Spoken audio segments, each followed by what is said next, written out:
Well, good evening. How are you all doing? I hope you are doing well, and I hope the start of 2021 has been treating you better than 2020 treated us last year. It was a pretty rough year for everybody. Anyway, I'm just down here working on the Camaro. As you can see, I'm back on the Camaro project after a lengthy delay due to some medical stuff and then the COVID stuff and waiting on getting my motor finished because that ended up being a little bit more work than I expected. But I'm just down here puttering away at it. I just finished up well, not finished up, but the new painless wiring harness. I got the fuse box mounted inside, and I got all my wires run out here in the engine bay to the rough area where they're going to be going. They haven't been terminated yet, same as the interior. Working on that stuff. It's coming. It's a lot of work.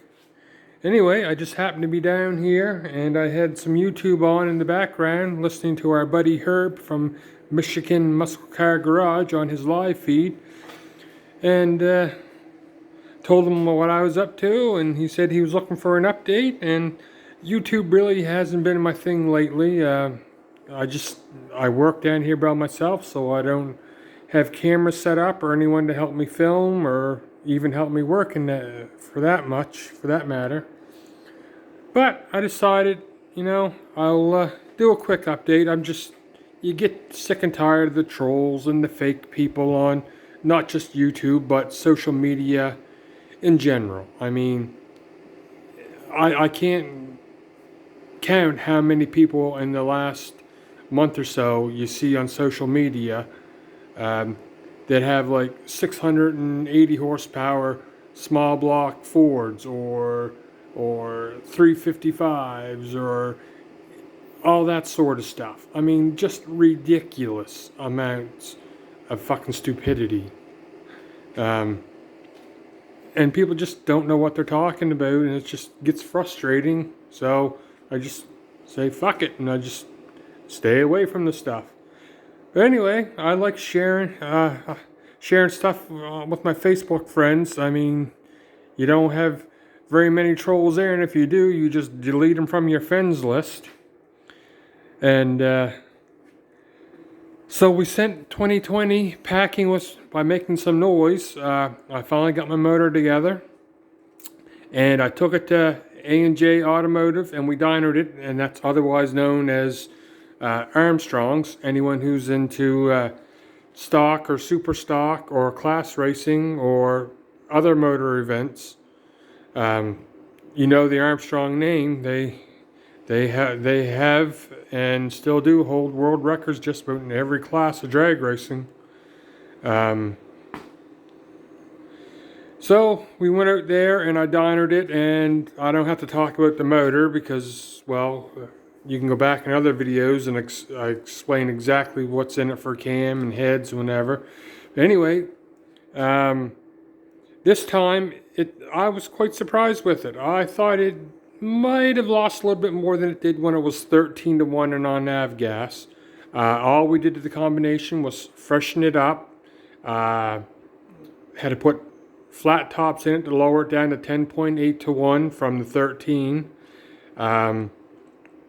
Unfortunately, we had to go out to 4040 because there was a mark in the cylinder. So now instead of being 4030, it's 040. So it's a 357. I mean, it was due. I mean, it's been a 355 and beat on hard since 2006.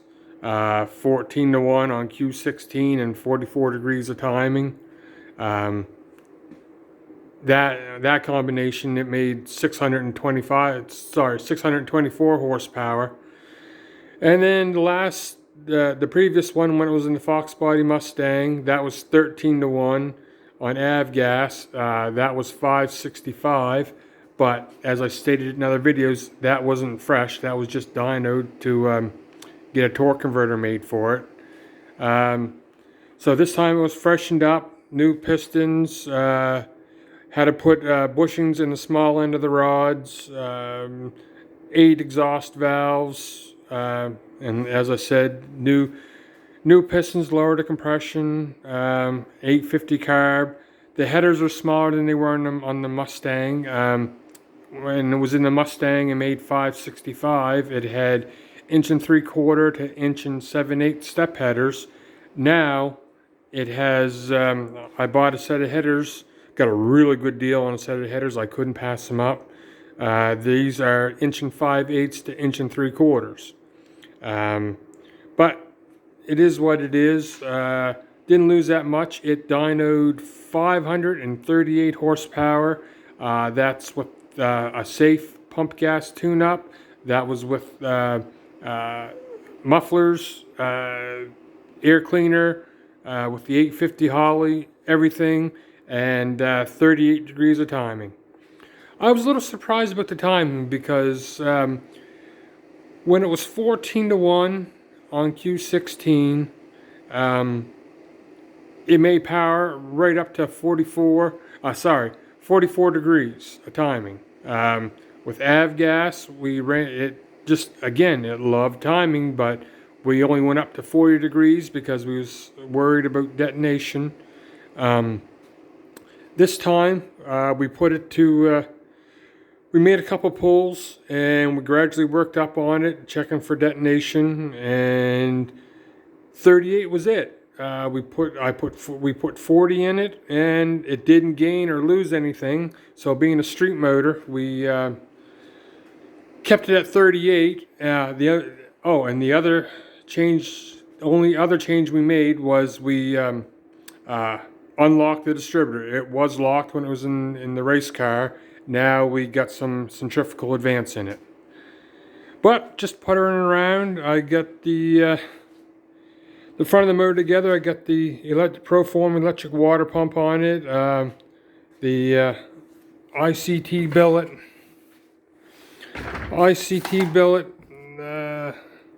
alternator bracket, and the alternator on it, and had to do some work here where I got the low pressure. I'll just put these over here. I had to get a couple T and some AN fittings, and because I got a electric oil pressure gauge in the car, and I got a Autometer Pro Light warning light, so I had to get a T, and that just barely fit in there.